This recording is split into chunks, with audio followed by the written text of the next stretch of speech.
All right. Other news involving the depth chart that caught people's attention, obviously, was Jaleel Billingsley, who was selected by the media as an all SEC tight end. And we know the immense talent that he has to bring to the table. But right now, relegated to second team status in favor of Cameron Latou with major tennis and also kind of a co-backup. So that's brought a bit of controversy with it as well.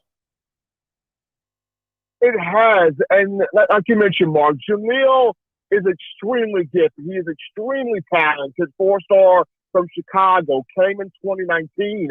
Last year, we started to see him break out a little bit.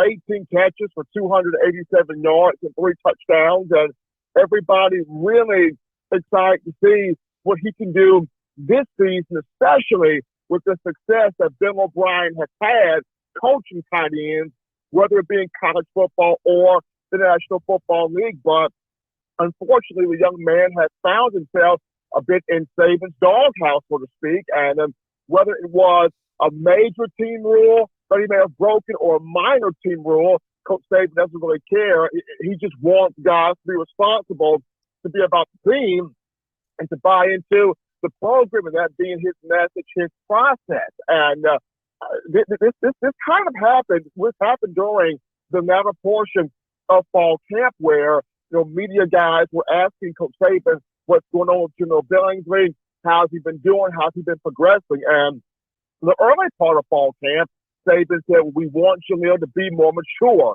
We want him to be bought into the team. We want him to be a team first guy and take on that leadership role. And 9 times out of 10, when Saban is mentioning different things like that, there's a team rule, there is something going on that Jaleel is not adhering to or not paying attention to. And then Saban returns again later on in fall camp with some very sharp statements to the talented pass catcher and talking about, well, he knows what he has to do. He knows what he has to do on the field. He knows what he has to perform. That's up to him. That's on him. And just some very sharp statements being made.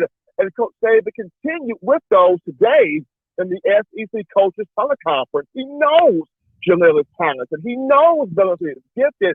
It just comes down to the maturity factor and wanting the young man to be disciplined, wanting the young man to be responsible, and wanting him to be all about the team, out of self and into the team. So hopefully Billingsley has gotten the gist of that message. He's on the depth chart. He's been involved in practices last week here of camp, but when you're sort of in that doghouse situation, you have to work yourself back to being in your number one spot or your primary spot. So hopefully Billingsley's gotten the gist of it because, like you mentioned, Mark, this is a very gifted athlete. This is a very special athlete. And he knows if he plays his cards correctly, this could be a potential first-round pick in the 2022 NFL Draft, but got to be able to buy fully into what Saban and the coaching staff is trying to get him to do.